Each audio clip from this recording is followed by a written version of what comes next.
Hi everybody, I'm Jack Wheeler and I'm an alcoholic. I've been sober by the grace of God and the 36 spiritual principles of Alcoholics Anonymous since January 1st, 2004, and thank you all for that.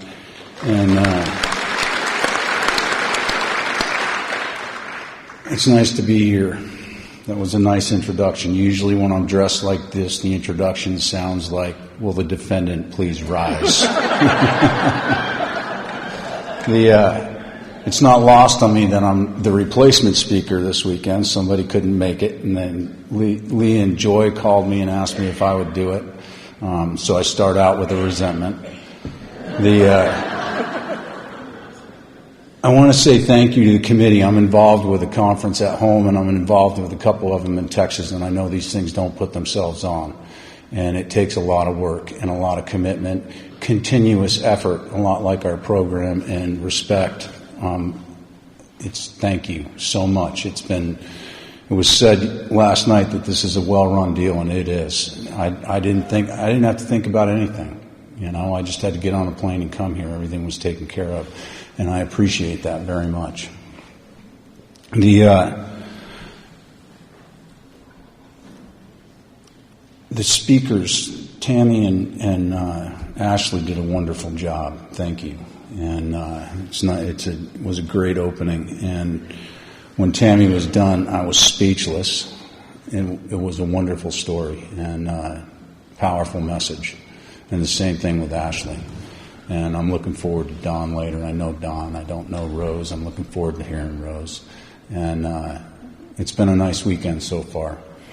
I come from Carbondale, Colorado, and everybody asks where Carbondale is, and I tell them that it's about $4.5 million south of Aspen. I grew up in Aspen, and I still work in Aspen every day, but I can't afford to live there, so I live in Carbondale, and my heart's in Carbondale. And I've spent the last 30 years on a family ranch. My mom and dad had the main ranch and sold me 10 acres, and I raised my family there and spent 30 years on the ranch with them. And my mom loves Alcoholics Anonymous and Al-Anon. You guys gave her son back. And anytime there's a holiday coming up on the ranch, my mom says, anybody that doesn't have a place to come, bring them to the holiday table at the ranch. And in the last 3 or 4 years, 5 years, I don't know what it was, it was recently, and it's Thanksgiving or Christmas or Easter or something. It's one of those holidays. And I got a new guy with me at the table. And we're sitting around, and my whole family's there and a bunch of other people. And the guy says to me, he says, when did you take your first drink? And I thought about it for a minute, and I said to the guy, I took my first drink when I was about 8 years old. And my mom on the other side of the table heard me say that, and she says, you did not. She's calling me a liar in front of the new guy.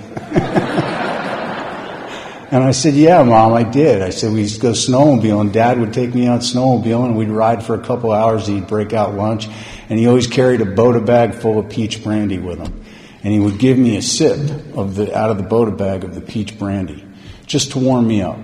He didn't think anything was wrong. And my dad's shaking his head yes at the table, and my mom's getting angrier and angrier with my dad, which I enjoy. And I said to my mom, Mom, that has nothing to do with me being an alcoholic.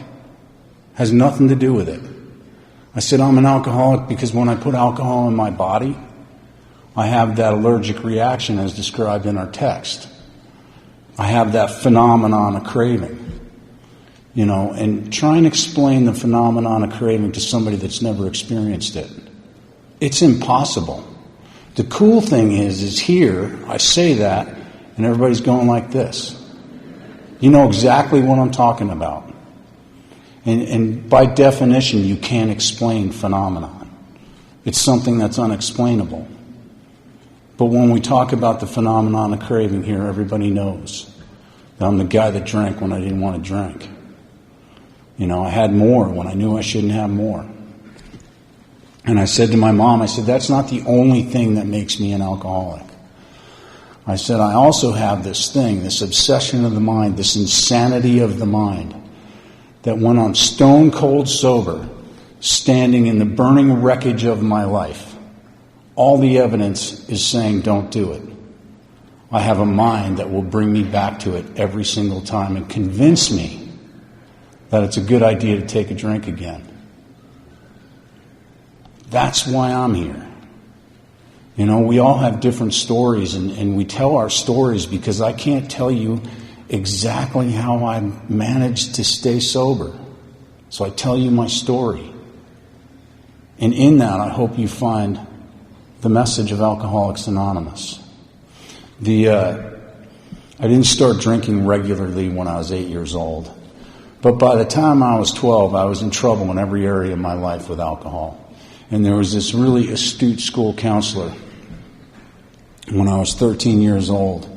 And she put it together that the two things I was always talking about was me and booze. And she took me to my first meeting of Alcoholics Anonymous when I was 13 years old in the late 70s in Aspen. And we walked into the community center there, and there was a card table in the middle of the room when we walked in, and there was probably 6 or 8 people. Aspen's a small town. There was probably a town of 3,500 at the time, and it would grow when the lifts opened up. But 3,500 full-time residents in Aspen, and we walked into that community center, and there were 6 or 8 people around that card table, and they all had gray hair, or looked like they had gray hair. And I did what alcoholism does. I started seeing all the differences. Everything that wasn't like me. And I didn't get much out of that meeting. I sat through the meeting. I got done with the meeting. And I had some respect for the school counselor because I had made a deal with her. I'm 13 years old, and I cut the deal that I would only drink beer on the weekends and I'd stop drinking Jack Daniels. And she thought it was a pretty good deal, so I kept seeing her. And the only thing I got out of that meeting, though, was that there's something called Alcoholics Anonymous. There were people there that night. And I saw that school counselor for about 2 more weeks. And after 2 weeks, the first weekend went fine, and I saw her again that week. And then the next weekend, it didn't go as well. You know the story. We ran out of beer on Saturday night, and there was still Jack Daniels. And I drank the Jack Daniels, and I didn't want to drink the Jack Daniels. I wanted to hold up my agreement with that counselor. And I couldn't do it, and I was humiliated by that. And I never went to see her again. By the time I was 14, 15, 16 years old, to give you an idea how I roll, I was up on a ski lift with my sister on Snowmass, and we're riding the lift together, and this beautiful girl skis below us, and I said to my sister, I'm going to marry her. And she said, who is she? I said, I don't know, but I've seen her around school. And one of my greatest character defects that has become one of my greatest assets is my stalking skills. And I'm still married to her today. We've been together for like 45 years, thanks to AA and Al-Anon. And I say thanks to AA and Al-Anon and good sponsorship. And, you know, I tell the guys I sponsor all the time now that they come to me about her. They're in the relationship. They always come after they're in it. And, you know, you hear in the rooms that you shouldn't get in a relationship for a year. It doesn't say that anywhere in our text. I think sponsors made it up. Because when they get in relationships, our phones blow up, right? And what I know about my wife and I is that we've been doing this dance for a long time. And she has a sponsor and a program, and I have a sponsor and a program. And there's some real magic where it meets in the middle. But we both have our own programs. And that's what I tell the guys I sponsor. Don't lose my phone number. Keep doing it. Everything I do like that. By the time I was 16 or 17 years old, I knew every cop in Aspen by name. That's not the bad thing. The bad thing is they knew me by name. And I would cruise until I couldn't cruise anymore, and I lived 30 miles from town on a ranch, and there was no buses, there was no way to get home, and I had lost my license, as we do. I figured it out that if I would roll into the sheriff's department at 2 o'clock, 3 o'clock in the morning, whenever it was, they would give me a ride home. They'd load me in a patrol car, they'd drive me to the ranch, they'd kick me out at the bottom of the driveway and drive away. And I did it night after night for years. It was the original Uber. And things are different now. I know that wouldn't go down that way now. I don't know if it's good or bad that it's different. It's just different. And the reality is that was where I grew up. I grew up in that place, and that's what it was like. And I used to say from the podium that my parents kicked me out of the house, but through good sponsorship and the process of the steps and the amends process that we go through, I know that's not true today. My parents did not kick me out of the house. My parents told me I could live there if I could follow 3 simple rules. And the rules were, if you suffer the spiritual malady like I suffer the spiritual malady, they're impossible to follow. It was be where you say you're going to be, help out around the house, and do what you say you're going to do. And those things are impossible. If you suffer alcoholism, the spiritual malady of alcoholism like I do, you can't get those things done.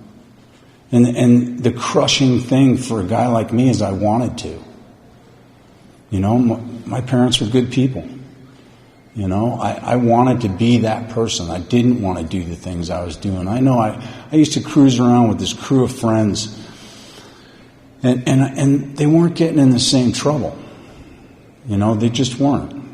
But it seemed to me that they were with me all the time. Upon careful analysis of that, it's not true. I would go through 2 sets of friends, in 2 days. I'd go through one set of friends, they'd go home, they'd go to work, they'd do those things, and then I'd have a whole new set of friends, and they would be out with me until the next, and I would just keep going through them. And they weren't alcoholic. Not all of them, some of them were. But I thought that they had more willpower than I did. And when I would look at their lives and what they were doing, and I would compare myself to them, and I thought they had more willpower. I thought they were more responsible than me. I thought they had something that I didn't have. And it was baffling, and it was crushing, because I'm the guy who would go out and I'd get in trouble and I'd suffer the consequences, and I'd go do it again and suffer the consequences again, and I'd try and do differently, and I couldn't do differently. And at some point, I couldn't live up to the agreement with my parents, and I moved out of the house, and I did what we all do. I moved in with my drug dealer, and that's a bad idea because we have competing interests. He wants to sell it, and I want to do it. And that didn't work out. And then I ended up renting an apartment, and the unfortunate thing with renting an apartment is they expect you to pay rent on time, and couldn't get that done. And then I bounced from couch to couch, from friend to friend, and did what I could do to survive. And eventually I ran out of friends. I didn't know that friendship required responsibility and respect and things like that. I learned that here. And I didn't have any place to go, and I would go until I couldn't go anymore, and I'd crawl up inside this little playhouse in a park called Heron Park in Aspen. And it was a little playhouse. And I'd crawl up in there, and I'd pass out, and I'd come to, and I'd do it all over again. And I was 18 years old, and I had overshot the mark with the cocaine because I drank too much Crown Royal that night. And I ended up ODing in a park in Aspen.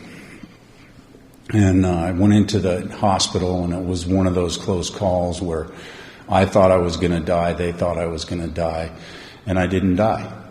And I got out of the hospital the next morning, and I'm thinking about this girl that used to hang out with us, and her name was Karen, and she had disappeared for 28 days.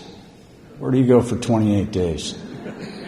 And she had come back, and she had just captivated my attention. She could do things I couldn't do. She'd go out with us. She would hang out. She looked good, for one. And she could do things I couldn't do. And I noticed it. She was smiling all the time, and she would come out, and about 6:30 or so, she'd say, I got to go home.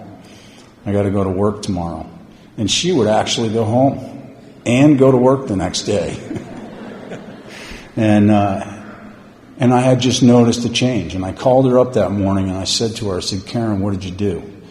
And she said that she had gone to treatment and been separated from alcohol, and that she was a member of Alcoholics Anonymous. And she told me about the phenomenon of craving. She told me about that mental obsession, that spot where I just can't tell the difference between right and wrong. I just can't tell the difference between what I think I should do and what I actually end up doing. And I listened to her for a while, and it sounded a lot like my life. And I called my mom. I hadn't talked to my mom in a while because I had blown that relationship up and moved out. And I called my mom, and I said, Mom, I'm in trouble. I need to talk to you. And my mom's a saint, and she said, okay. And she came to my place, and we're sitting on the park bench. And I'm in clothes that are 3 sizes too small, coming off a 3-week bender, just got out of the hospital, and it's a really important part of my story. I said to my mom, I said, Mom, I'm in trouble. I think I'm an alcoholic. And she said, no, you're not. You can't be. Because she thinks if I'm an alcoholic, it makes her a bad mother. She thinks if I'm an alcoholic, it makes me a bad son. That stigma of alcoholism needs to go away. It's still out there today. And what I can tell you today, and what I know with every fiber of my body, is that this thing's not about being good or bad. It's not. There's bad behavior that goes with alcoholism, and we have steps for that. This thing's about being sick and well. And what I know right now is that well is available right here in Kansas City for anybody that wants it. Anybody. And that's our job, to talk about this in the light that it's in. The truth. You know? And we come in here beaten down. Morally, physically, just hammered. And you know what? We like you to come that way. I know it was the right way for me to show up, but it's not about being good and bad. It's about being sick and well, and well's available right here, right now. And my mom is a saint, as I said, and she made it possible for me to go to treatment. I went into treatment in 1982, and stayed for 28 days or 30 days. I don't remember what it was. And it was down in Denver, and Aspen's about a 4-hour drive from Denver, and we're driving back to Aspen, and I'm terrified because I'm out in the free world again. And I hadn't had a drink the whole time I was there. And I was not a model patient. I know that surprises you. You know, it's... and I'm terrified, and I'm thinking in the car as we're driving home, what am I going to do? And the only thing I could remember that out of what they told me is I remember seeing a group of counselors sitting in a break room one time. One of the counselors that I had grown to respect was telling the other counselors, he said, you know, if we could get these knuckleheads to go to a meeting the day they get out, their chances for long-term recovery would skyrocket. And I'm thinking about that on my drive home. And you know, there weren't meetings set 3 or 4 times a day, 7 days a week then. And I rolled into Aspen, and one of the coincidences of my life is there was a meeting that night, and I went to it. And I walked into the meeting, and it was the same card table, and there was probably, 60 people around the card table now. Alcoholics Anonymous was booming, apparently. And somebody read something out of the big book, and they went around the table, and everybody shared their experience with what they read, and it would get to me, and they asked me what I'd... and I would share about cocaine or a bag of Quaaludes or something. Just, I'm sitting in the middle of Alcoholics Anonymous, dying of alcoholism, still just trying to be the center of attention. I didn't know how to act. The cool thing about Alcoholics Anonymous is it meets us right where we are, every day, right where we are. And some guy would come up to me after the meeting. His name is Bruce. He'd come up to me after the meeting, and he did it that first night. He said, "Hey, Jack, we're going to the jail on Friday night to take a meeting. Do you want to come?" "No, Bruce, I definitely don't want to go to the jail on Friday night to take a meeting." And I didn't. I told him I'm busy Friday night. And if you suffer the spiritual malady like I do and you don't have a solution, I'll tell you what busy looked like on Friday night. I was sitting in my one-room apartment below the Holiday Inn hanging onto the sides of my chair, trying not to drink. It's an activity when you don't have a solution. And I would go back into that meeting the next week, and we'd go around the table and we'd do what we do.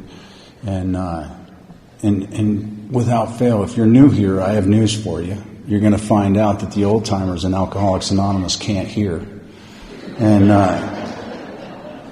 And Bruce would come up to me after that meeting again and say the same thing. We're going to the prison on Friday night to take a meeting. Do you want to come? And I would say, no, Bruce, I'm very busy on Friday night. And it went on for 6 or 8 weeks. Every single time that meeting ended, he would come up to me and ask me that question. And finally, he came up to me and I said, yes, I'll go, just to shut him up. I had no idea what else to do. And he picks me up. He says, be here Friday afternoon. I'm standing on the corner in Aspen. And he rolls up in a minivan full of you guys, smiling. And I'm not interested. And I'm also terrified. And I got in the minivan full of you guys, and we drove 90 miles to the prison, and we roll up to the prison, and it's chain link fences and gun towers and cell blocks, and it's a real prison. And I'm thinking it's a really bad idea. And we clear the fences, and we're walking down the yard by the cell blocks, and from the 3rd floor window you hear someone yell, "Hey, Wheeler!" And I just about fainted. And Bruce, without missing a step, said, "You're in the right place," and just kept going. And it's funny because I didn't want to go there. You know, we get asked to do a lot of things in Alcoholics Anonymous, and somebody say to you, "Are you willing?" I'm here. I must be willing. The question isn't whether I'm willing. Are you available? Because we don't know what's good for us. We don't know what we should be doing. We don't know what's right, what's wrong. The greatest thing that's ever happened to me in Alcoholics Anonymous is I didn't get what I wanted. That's the best thing that's ever happened, because I would have sold you and God short. That man ended up taking me through the steps. And I have a lot of respect for him, because I was not a willing participant half the time. I was just there. And the funny thing is if you go through the steps even with a bad attitude, you get the same result most of the time. And he took me through the steps, and my life changed. And I got the house, and I got the kids, and I got the business and all the stuff. You know, it's like play the country song backwards. And you know, and I can tell you what happened. I don't know if it was 6 years in, 8 years in, but I've been sober for 6 or 8 years. And I'm driving down the road, and I got to drive down a trout stream to go to my home group from the ranch. And there's a hatch coming off the river, and I'm an avid fly fisherman. And at this point, I'm sponsoring a boatload of guys. I got a service commitment at my home group. I'm doing what I'm supposed to be doing. I'm talking to my sponsor. I've been through the work. I'm taking other guys through the work, and I'm just driving down. And there's a hatch coming off the river, and I think to myself, I should fish. And I pull over the car and I fish. And I didn't go to my home group. You know what happened to me when I didn't go to my home group? Nothing. I went fishing. 2 weeks later, I'm driving down to the Thursday night meeting. Same thing. Driving down the road, and the hatch is coming off the river, and I think to myself, I should fish the hatch. And I pull over and I fish the hatch. You know what happened to me when I didn't go to the Thursday night meeting? Nothing. I went fishing. The insidious nature of this thing is I can't see it on me. The insidious nature is I can't see it. When the veil of alcoholism is dropping down over my eyes, I'm the last one to know. When we're in that space, we can't differentiate the true from the false. I didn't think there was anything wrong with going fishing. I can tell you that over the next 6 to 8 months, I completely unplugged from Alcoholics Anonymous. I can tell you that I stopped calling my sponsor because I was a bad sponsee. The guys I was sponsoring stopped calling me because I was a bad sponsor. And I just stopped showing up. And if you would have stopped me on the street corner and asked me how I'm doing, I'd have told you I was doing well. Look at my life. And at 13 years sober, I drank again. And I'd like to tell you that with all my experience in Alcoholics Anonymous, I came running back in the doors. That's not my experience either. I was out for 10 years. I'm powerless. And the journey out the door was one that I couldn't have put my fingers on. I'd run into my sponsor. It's a small town. He'd ask me how I'm doing. He'd ask me to call him. He'd ask me to show up at the meeting. And I would tell him I'm too busy. I'm the guy that was homeless, living in a park when I was 18, dying of alcoholism. And at this point, I got offices in Aspen, I've got offices in Jackson Hole, and I got offices in Kona, Hawaii. I'm flying around on private planes. I'm making more money than I can spend. I got 250 employees. Alcoholism doesn't care. It doesn't care. It doesn't matter how much money we make. It doesn't matter where we're living. And I was out for 10 years, and it was a long and miserable 10 years. And I'm over in Hawaii, and I got a condo on Ali'i Drive. And about 2 blocks down from my condo, there's a meeting on the beach every morning. The Aloha Mana group meets there every morning. And I'd go all night, and I'd peel myself out of bed at 7 o'clock in the morning, and I'd go down to the Aloha Mana group, bleeding from my eyeballs, hungover.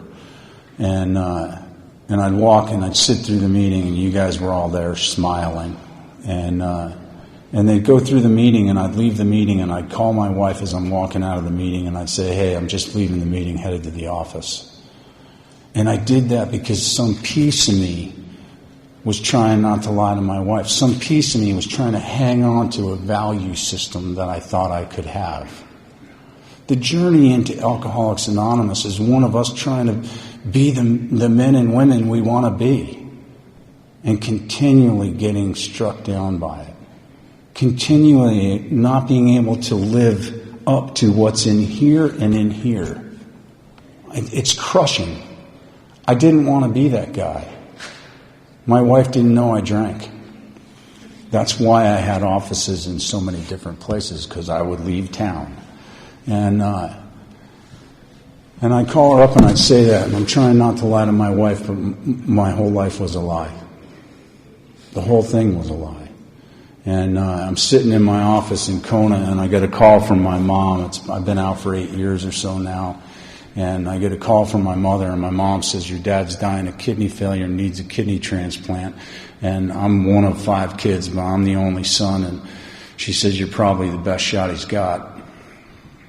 I don't know if any of that's true. But that's what my mom said to me. And she said, will you get tested to see if you're a match? I said, of course I will. And I was telling her the truth. Of course I will. I love my dad. He's my neighbor, And I hung up the phone, and I'm thinking about what my mom just asked me to do, and I start thinking about it. I'm like, hey, to be a kidney donor, I'm sure it's going to require a blood test, and the blood test is evidence. And my mom and dad didn't know I was drinking. And I thought to myself, if I could just be sober for 7 days, if I could just get 7 days, I could go take the test. And I talked to my mom. She said, I told her I'd be back on Friday, and I'd take the test the next week. And she had made appointments for me, and I roll into town. And I'm laying in my bed, and I wake up in the morning, and I'm laying there, and I think this is the beginning of the 7 days. By God, I'm going to make it. I have guys that show up at my house. They call me their sponsor, but I haven't seen them in 6 months. Haven't seen them at the home group. Haven't called me. And they'll roll up to my house and they'll say, hey, I'm getting married. And I'm really ready to do this thing. They'll show up and say, hey, she's pregnant. I'm really ready to do this thing. Whatever it is, they come up with something that is important enough, they think, for them to do it. And I tell them the same thing.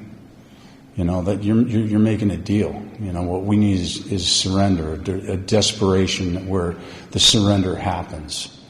And otherwise you're managing your life. Well, I can tell you that to this day, I've never been tested to see if I'm a match for my dad because I could never go 7 days without drinking. I love him, and I couldn't do it.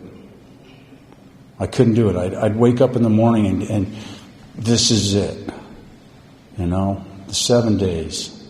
And I'd lie to my mom. She'd call me up and say, I have an appointment for you on Friday. I'd say, okay, this went on for 2 or 3 weeks. And I can tell you to this day I've never been tested.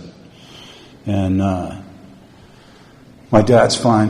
He got one of my brother-in-law's kidneys. And but I want to tell the immense story now because I'll forget to tell it. I was probably 3 or 4 years sober again, and I'm sitting in my home group, and I'd been through the steps. I'm sponsoring guys. I'm doing the deal, and the topic at my home group was the 8th step, and I heard it for the first time ever.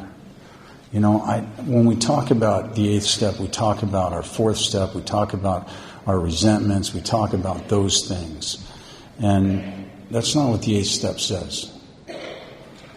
The 8th step says that we made a list of everyone we've harmed. Everyone. Not just the ones I was resentful at. Not just the people I was in conflict with. Of everyone I've harmed. And for some reason that night in my home group I heard that for the first time.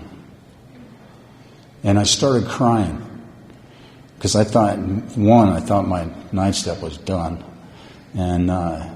And what I found out was it wasn't. And I'm crying, and the meeting ends, and I'm sitting next to my buddy Tim's wife, Gigi, and Gigi says to me, what's wrong? Because I'm just sobbing. And I told her the story. I told her I'd done this, and I never made amends for it. She said, well, you got to make amends. I said, duh.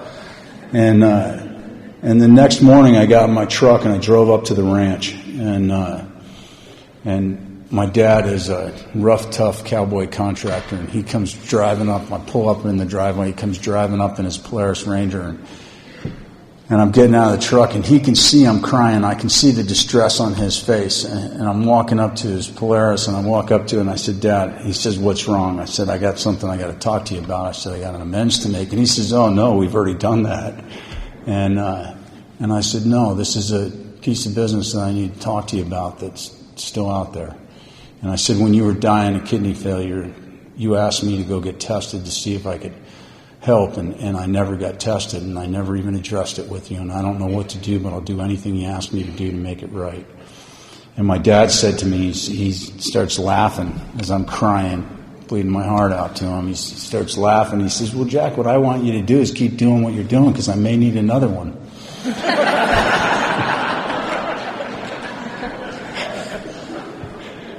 And that's funny. But I'm here today as a direct amends to my dad. I was doing this then, I'm doing it now.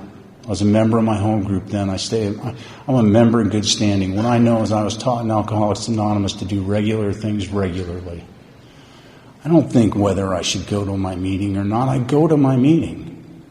I don't get up in the morning and say, oh, do I need Alcoholics Anonymous today? I just do regular things regularly. I call my sponsor regularly so that I'm in the habit of talking to him when I don't even know I need to. Because that's when I really need to talk to him. I went to my mom, who's a lot smarter than my dad and I. And I said to my mom, I said, when you called me and asked me to help and Dad was dying and you would make appointments for me, and I'd lie and tell you I'd go, and I never got tested. I said to her, I don't know how to make that right, but I'll do anything you ask me to do. And she's, like I said, a lot smarter than us. And she said, Jack, what I want you to do is keep helping the young men you're helping. Hard stop. Because she knows the magic here is one drunk talking to another. She knows that the magic of this thing is carrying the message. And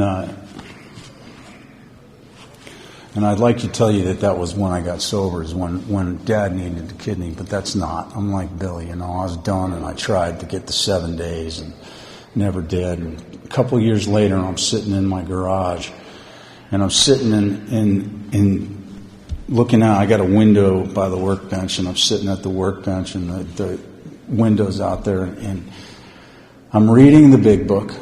I'm drinking little shooters of Kahlua. I'm not proud of that. And eating Percocet. Going stark raving mad. And I'm doing nothing. And I watch my son and his grandfather come up the driveway of the ranch, pulling the Christmas tree, laughing. And I was too busy to go with them.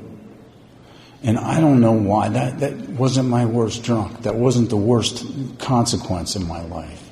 But it's the one that opened this up. It's the one that cracked my heart enough for the light to get in. And I went in and I said to my wife, I said, I need to tell you. And she put her hand up. She went back to Al-Anon the year before. She put her hand up and said, I don't want to hear it. Go talk to your sponsor. And I had gone back into Alcoholics Anonymous, and for a year, I know none of you ever do it, but I lied to my sponsor. And I went down and talked to that man. And I laid out my plan. And he changed my plan, as they do. And he got me set up to go into a place, and I was separated from alcohol for the last time. And I became a member in good standing of Alcoholics Anonymous. And I came out of that place 28 days later, and I was on fire with this thing. And I'm sitting in the Thursday night step study in Carbondale, and it's a blizzard outside, and we're in the meeting in a little rectory building behind the main church because the church's boilers were out, and it's a blizzard, and we're sitting. It's about 8:10, and the meeting's going on, and the door blows open, and this couple that were underdressed and overjeweled for our area walk in.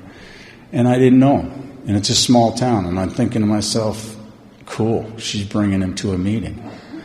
And I'm watching the clock because I'm waiting for 9 o'clock. I got a big book in my hand. I'm just waiting because I'm going to go jump on this new guy that she's bringing to Alcoholics Anonymous.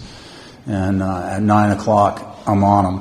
And it took about 5 minutes for me to understand the terms of the relationship. They were in town from Texas looking at real estate, and he had 35 years of sobriety and became my sponsor.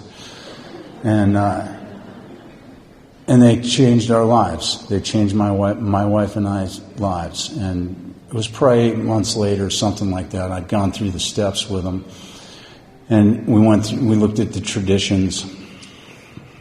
And he said to me, I want you to buy a plane ticket. And I said, where are we going, Don? He said, we're going to go down to Texas to this AA Al-Anon thing. And I said, I don't want to go to Texas to some AA Al-Anon thing. He said, I didn't ask you if you wanted to go. I asked you to buy a plane ticket. And I went home, and he said, I want Steph to come too. And I said, that's not going to happen. And I went home and I told Steph, and I was telling her the story about what Don wanted us to do. And she didn't want to go either. And another one of the coincidences in my life, I said to her, I think we should go. I really want to go. And we bought the plane tickets, and we went down to Texas. And it does my heart good to see this conference in the AA. I sent my wife the schedule, the program, and she texted me back, now that's Al-Anon participation. And we went down to this AA Al-Anon thing in Texas, and we get there Thursday night, and they take us to a meeting right when we get there. And then on Friday morning, we get up and we eat breakfast together, and then we go to meetings all day long on Friday. We get up on Saturday and we do the same thing, and then we go to this silly bonfire gratitude meeting after the speaker. And we get up on Sunday and we go to meetings all day. And we get in the car to leave around midday on Sunday, and I said, Don, where are we going? He said, we're going to a meeting. I was like, Don, we've been at meetings since Thursday. And he said, well, we're going to go to a meeting. They took us to our first home meeting. And we're sitting in their living room, and my wife is on the couch crying her eyes out, embarrassing me. And Billy says to Steph, she says, why are you crying? And Steph says, why are you doing this for us? And Billy said, we're doing it for you because someone did it for us. And one day, you're going to do it for someone else. And I can tell you that today, my wife and I are still on the board of that conference.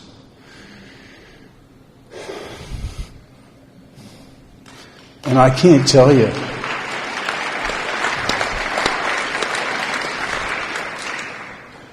I can't tell you the number of people that we brought down there and watched the lights come on. Those people swept us up and took us through the steps. They showed us what... we talk about the traditions around here a lot of the time like they're an afterthought.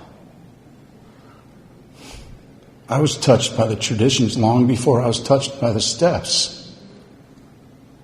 Somebody said, "That's your chair." That one. They said, "Come back." They said, "Get a job."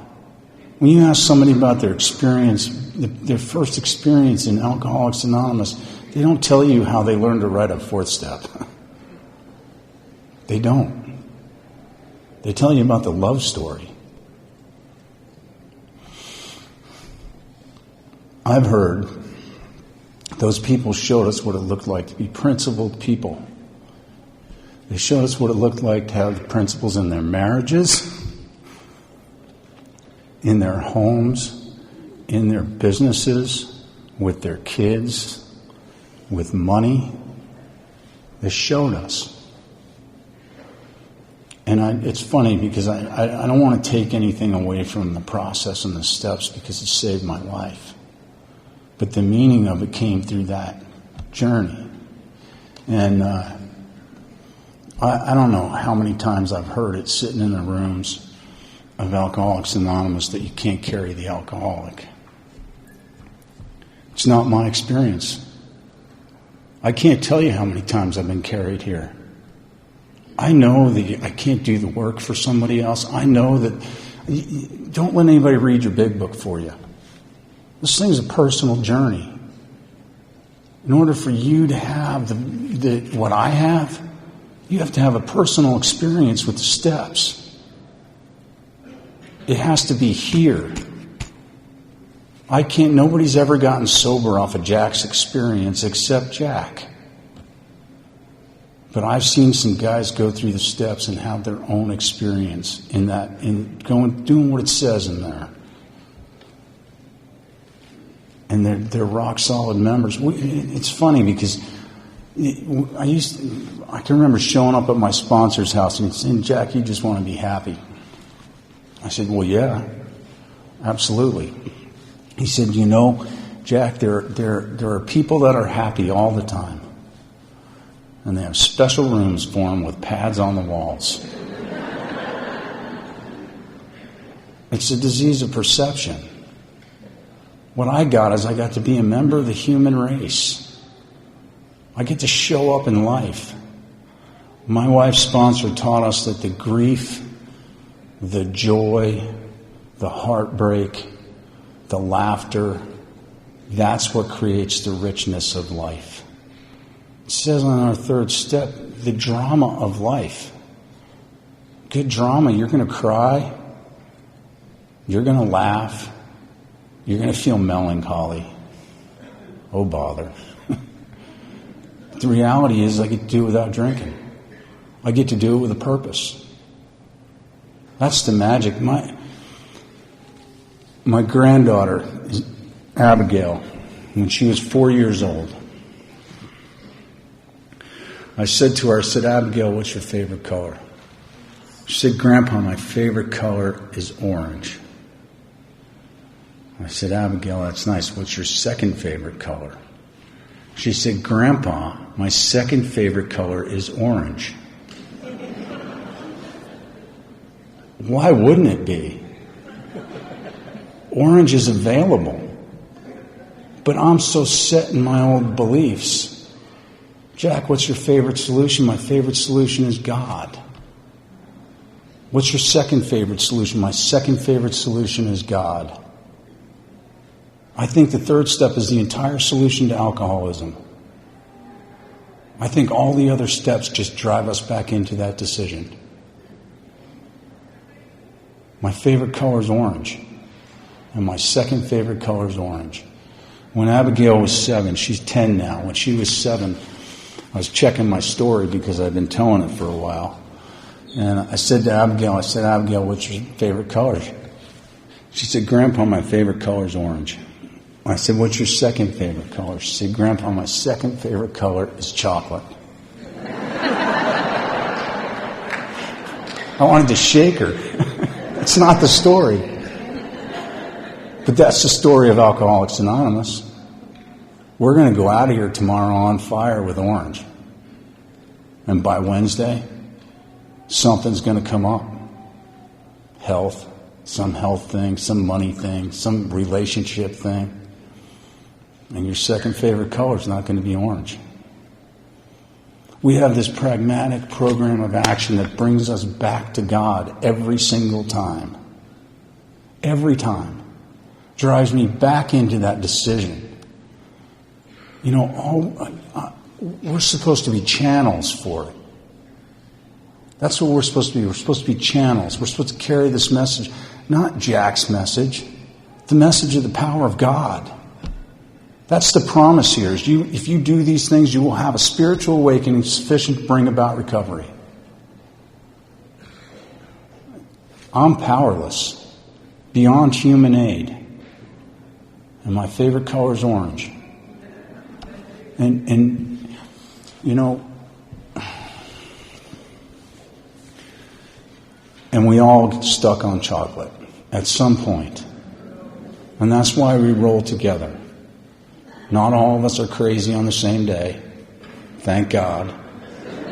You know, it's. I pick up the phone and I'm doing those regular things regularly. I show up my home group, and somebody's got something going on, and when they're sharing it with me, I forget about my troubles. I just forget about them. My parents, when we sold the ranch, it was bittersweet, but we sold the ranch.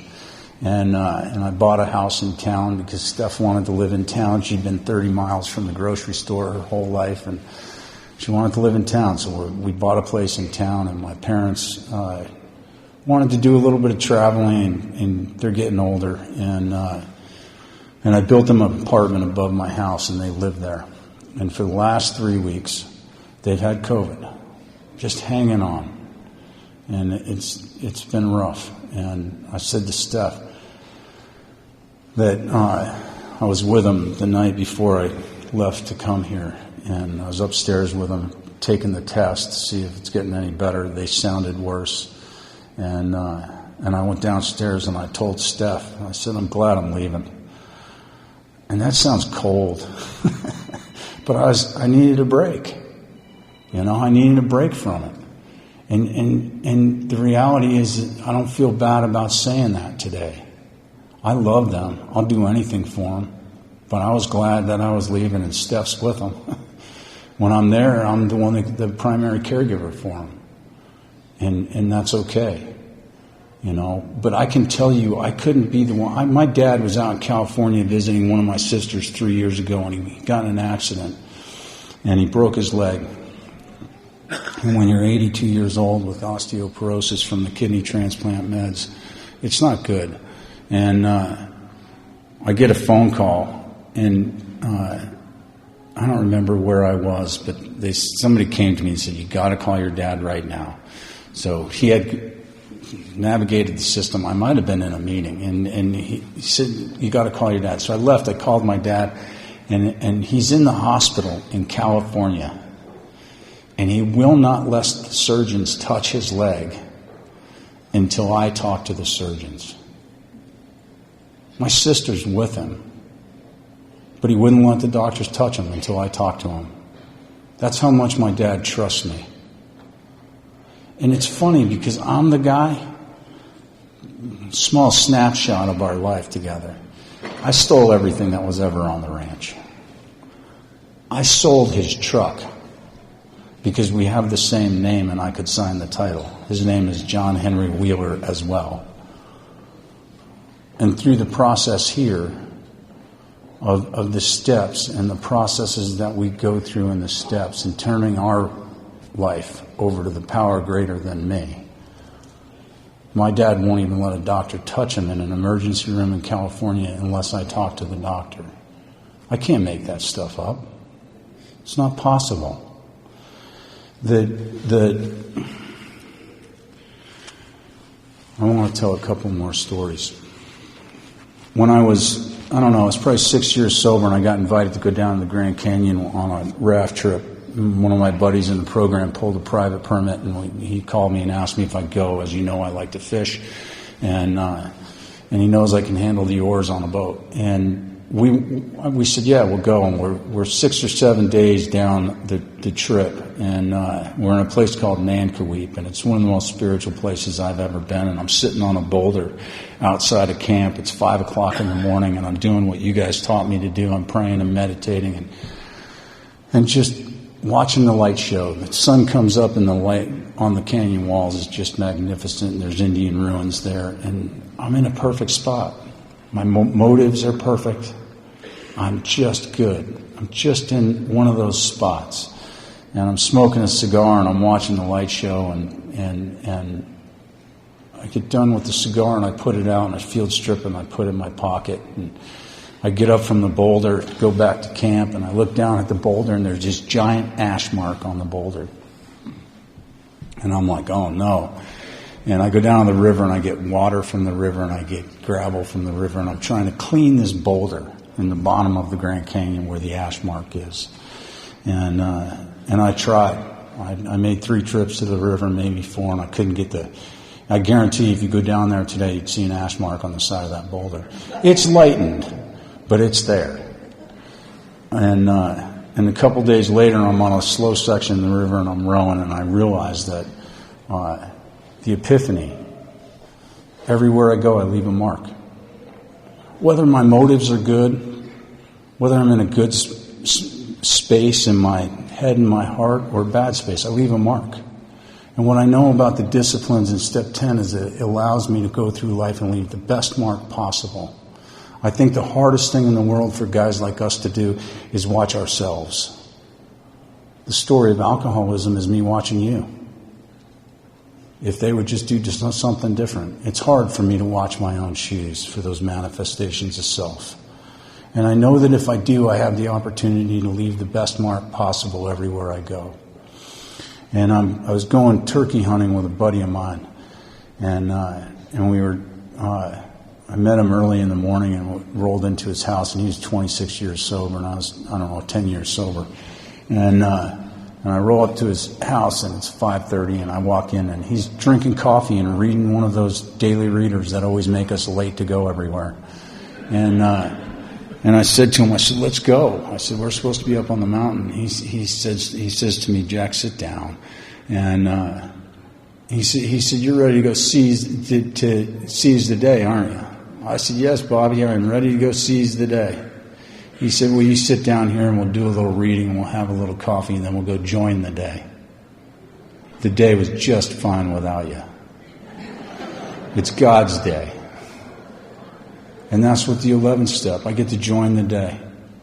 At any point of the day. I get to just be part of this thing.